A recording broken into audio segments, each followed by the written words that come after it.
Knowledge and curriculum में आज के इस वीडियो में जिस टॉपिक के बारे में हम बात करेंगे, जानेंगे, समझेंगे, टॉपिक क्या है? Learner centred approach to curriculum development. कि करिकुलम को डेवलप करने का लर्नर सेंटर्ड अप्रोच या शिक्षार्थी केंद्रित दृष्टिकोण क्या है। तो इस वीडियो में हम लर्नर सेंटर्ड अप्रोच के बारे में जानने वाले हैं, समझने वाले हैं।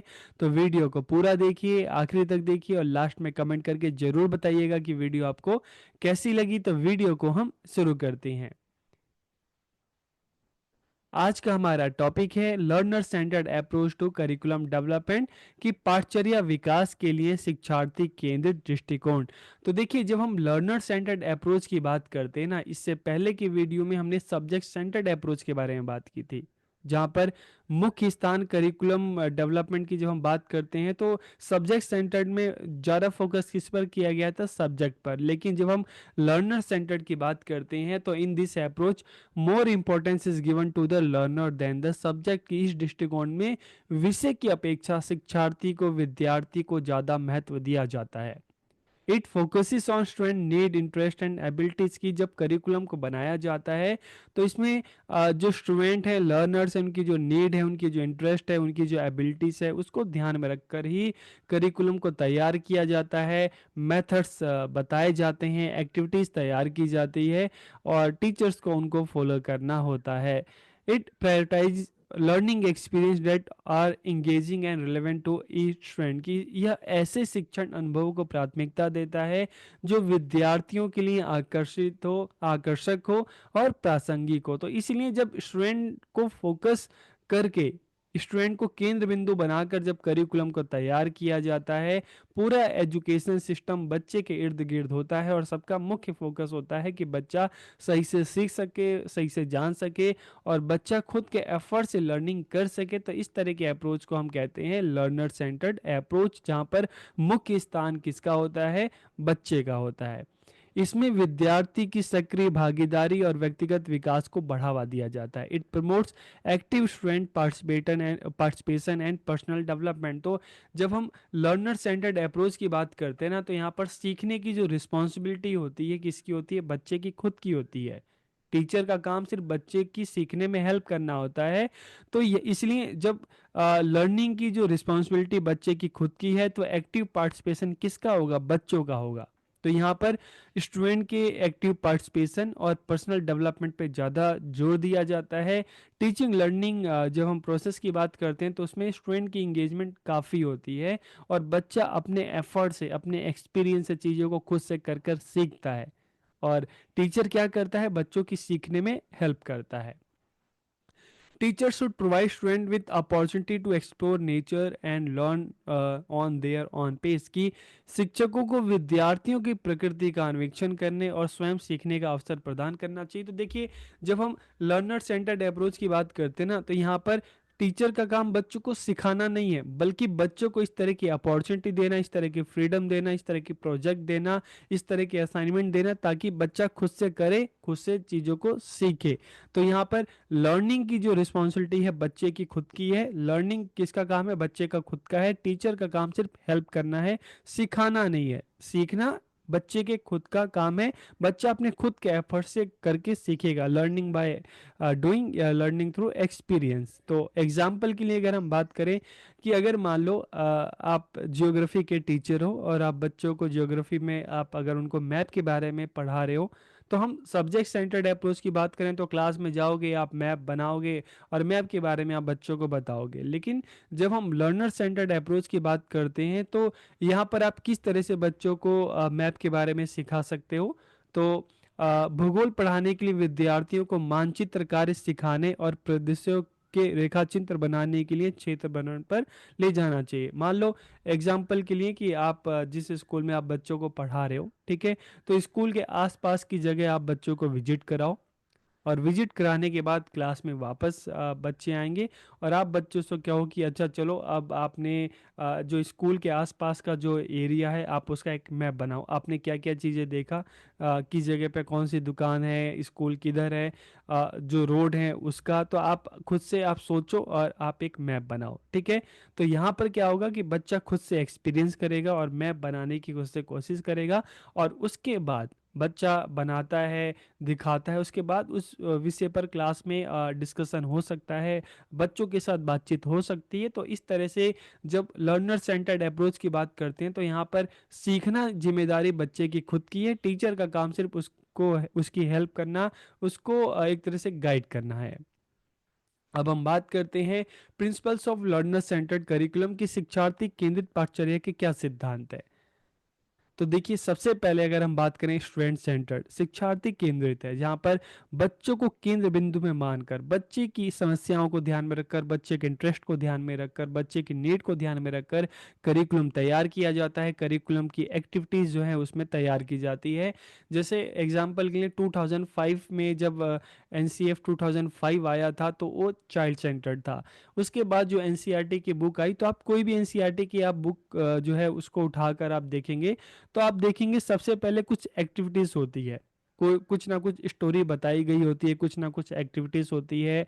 और उसमें आप छोटी अगर EVS क्लास की जो आप EVS की बुक देखेंगे ना प्राइमरी में, तो वहाँ पर तो बहुत सारी एक्टिविटीज भी होती है। तो वहाँ पर क्या होता है कि बच्चा सिर्फ पढ़ता नहीं बल्कि बच्चे को खुद से करके सीखने का मौका मिलता है। बच्चों को अलग अलग बच्चे के सामने रियल लाइफ एग्जाम्पल होते हैं कि बच्चा उसको जब पढ़ता है तो खुद से रिलेट बच्चा कर सकता है। ठीक है, तो स्टूडेंट सेंटर्ड अप्रोच में बच्चे की जो नीड है, बच्चे की जो इंटरेस्ट है, ठीक है, उसकी जो प्रॉब्लम्स है, उसको ध्यान में रखकर जो करिकुलम तैयार किया जाता है ताकि बच्चा उसको खुद से जुड़ा हुआ महसूस करे।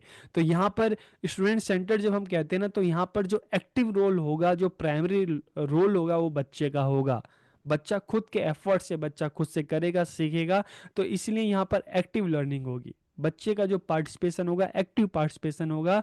और यहाँ पर पर्सनलाइज लर्निंग पर भी ज़्यादा जोर दिया जाता है, व्यक्तिगत शिक्षण, कि बच्चा क्लास में सबके साथ भी सीखता है, तो बच्चा अपने पेस के हिसाब से, अपनी गति के हिसाब से भी बच्चा सीखता है।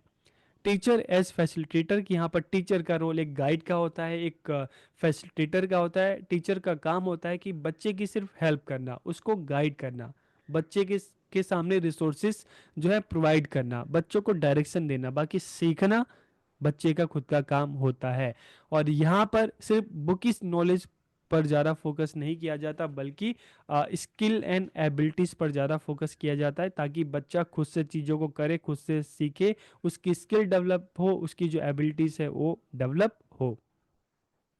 फिर अगर हम इसके कैरेक्टरिस्टिक्स की बात करें, इसके विशेषताओं की बात करें, तो in the curriculum more importance is given to the learner, इसलिए तो हम इसको लर्नर सेंटर कहते हैं, इसलिए तो हम इसको शिक्षार्थी केंद्रित कह रहे हैं।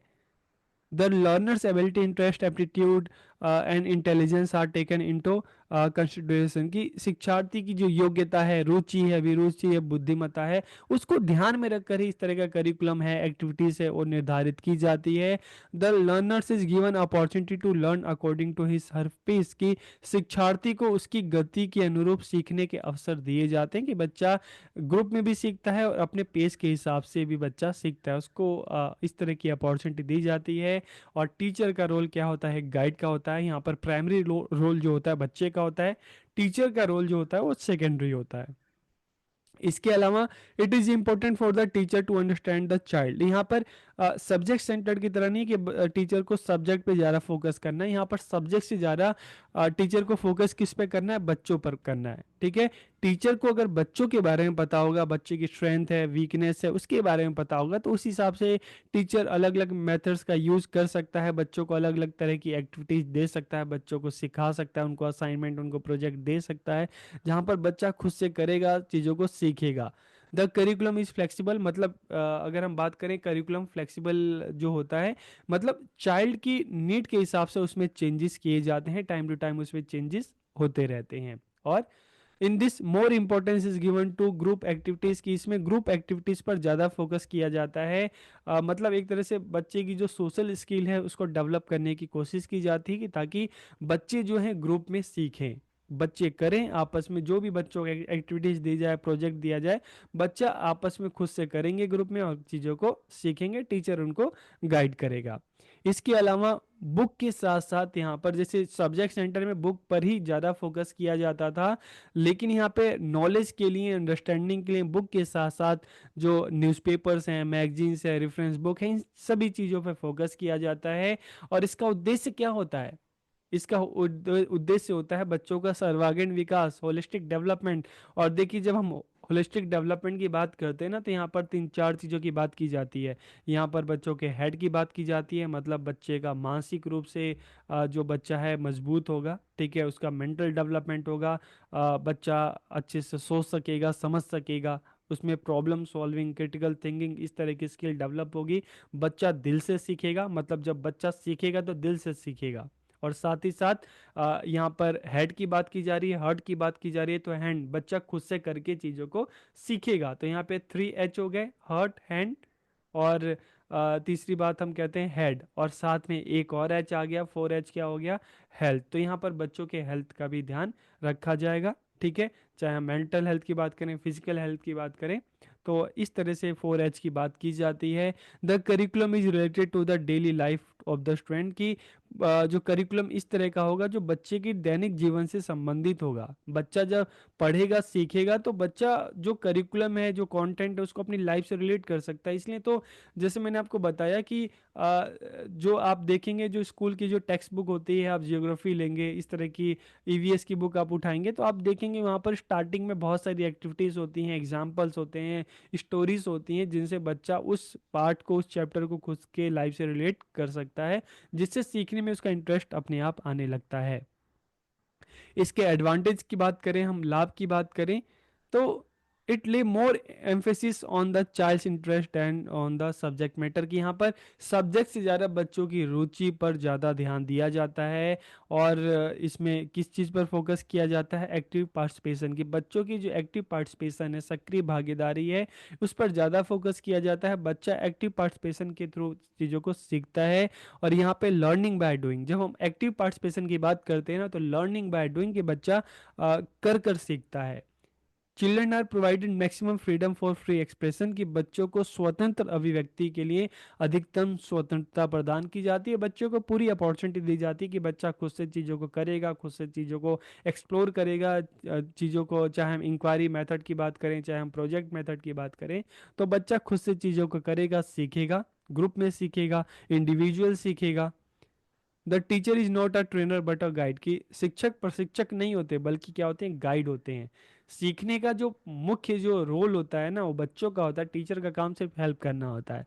The child learn to apply knowledge in daily life, कि बच्चा जो सीखता है उसको अपने डेली लाइफ में अप्लाई करता है। तभी तो हम बात करें कि बच्चा दिमाग से सीखता है, दिल से सीखता है, हाथ से सीखता है, कि जो चीज़ें सीख रहा है बच्चा करके सीख रहा है, उसको अपनी लाइफ में अप्लाई कर रहा है। यह उच्च संज्ञानात्मक क्षमताओं के विकास पर जोर देता है। यहाँ पर बच्चे की जो कॉग्निटिव एबिलिटी से सोचने समझने की क्षमता है, प्रॉब्लम सॉल्विंग जो स्किल है, वो डेवलप होती है।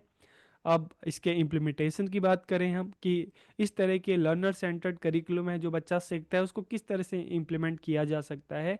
तो जब हम बात करते हैं, क्लास की बात करते हैं, तो टीचर क्या करेगा, इस तरह का जो करिकुलम है उसको किस तरह से इम्प्लीमेंट किया जा सकता है। Teacher gather information about learners interest, learning style and prior knowledge, की टीचर का काम क्या है। देखिए यहाँ पे टीचर का काम सब्जेक्ट से ज़्यादा बच्चों के बारे में जानना है। तो अगर टीचर चाहता है बच्चों के बारे में उसको ज़्यादा से ज़्यादा नॉलेज हो, बच्चों की जो प्रॉब्लम है, जो उनकी स्ट्रेंथ है, उसके बारे में पता चले, तो इसके लिए टीचर को बच्चों की जो इंटरेस्ट है, उनकी जो लर्निंग स्टाइल है, कुछ बच्चे सुनकर सीखते हैं, कुछ बच्चे देखकर सीखते हैं, कुछ बच्चे इंगेज, उनकी जब टीचिंग लर्निंग में इंगेजमेंट होती है तब बच्चा अच्छे से सीखता है। तो बच्चों का इंटरेस्ट क्या है, उनकी लर्निंग स्टाइल क्या है, और सब्जेक्ट के बारे में उनकी प्रायर नॉलेज क्या है, जब टीचर को इन चीज़ों के बारे में पता होता है, तभी टीचर जो है अलग अलग मेथड्स का यूज करते हैं, अलग अलग एक्टिविटीज़ का यूज करते हैं, ताकि क्लास में टीचिंग लर्निंग जो है वो इफेक्टिव हो सके, बच्चा अच्छे तरीके से, बेहतर तरीके से सीख सके, जान सके। Learning experiences are tailored to meet the needs of the individual learner, की अधिगम अनुभवों को व्यक्तिगत शिक्षार्थी की जरूरतों को पूरा करने के लिए तैयार किया जाना चाहिए। कि बच्चों को इस तरह के लर्निंग एक्सपीरियंस दिए जाने चाहिए, चाहे हम एक्टिविटीज़ की बात करते हैं, ठीक है, चाहे हम अलग अलग प्रोजेक्ट की बात करते हैं, चाहे बच्चों के क्लास में इंगेजमेंट की बात करते हैं, तो इस तरह के उनको लर्निंग एक्सपीरियंस दिए जाने चाहिए, ठीक है, ताकि जो बच्चों की ज़रूरतें हैं, बच्चा जिस लिए इस स्कूल में आ रहा है सीखने के लिए, जानने के लिए, उन नीड्स को पूरा किया जा सके। Include activities that encourage learners interaction and participation, की ऐसी गतिविधियां शामिल करना जो शिक्षार्थी की सहभागिता और भागीदारी को प्रोत्साहित करे। अक्सर हम देखते हैं कि बच्चों को इंडिविजुअल भी उनको वर्क दिए जाते हैं, तो ग्रुप में भी वर्क उनको दिए जाते हैं, ठीक है, ताकि बच्चा खुद से भी सीखेगा और सबके साथ भी मिलकर सीखेगा। Teachers provide ongoing feedback and support to help student success की, और साथ ही साथ टीचर क्या करता है, बच्चों को देखता है, उनको गाइड करता है, और साथ ही साथ बच्चों को लगातार फीडबैक देता रहता है, ताकि बच्चे की जो भी अपनी मिस्टेक्स है बच्चा उसको इम्प्रूव करे और बेहतर तरीके से सीखे। और साथ ही साथ करिकुलम इज कंटिन्यूअली इवेल्युएटेड, जो करिकुलम है उसका लगातार मूल्यांकन किया जाता है, और ज़रूरत पड़ने पर चाहे बच्चों की फीडबैक के अकॉर्डिंग या जो टीचर्स का फीडबैक है उसके अकॉर्डिंग करिकुलम में टाइम टू टाइम चेंजेस होते रहते हैं, उसको मॉडिफाई किया जाता है, ठीक है। तो it is refined based on learners feedback and performance की, शिक्षार्थी की चाहे शिक्षकों की हम बात करें उसकी प्रतिक्रिया और प्रदर्शन के आधार पर करिकुलम को क्या किया जाता है, परिष्कृत या रिफाइंड टाइम टू टाइम किया जाता है। तो इस तरह से आज के इस वीडियो में हमने लर्नर सेंटर्ड जो अप्रोच है करिकुलम डेवलपमेंट की उसकी हमने बात की। 2005 की हम बात करें या अभी हम N C F S C 2023 की बात करें, सारा जो है लर्नर सेंटर्ड है, जहाँ पर बच्चों के इंटरेस्ट को ध्यान में रखकर, उनके नीड को, उनकी प्रॉब्लम्स को ध्यान में रखकर ही करिकुलम बनाया जाता है, ताकि सीखने की जो अपॉर्चुनिटी ना बच्चों को ज़्यादा से ज़्यादा मिले, बच्चा खुद से चीज़ों को करे, खुद से चीज़ों को सीखे। तो वीडियो कैसा लगा कमेंट करके ज़रूर बताइए। आप सबका बहुत बहुत धन्यवाद।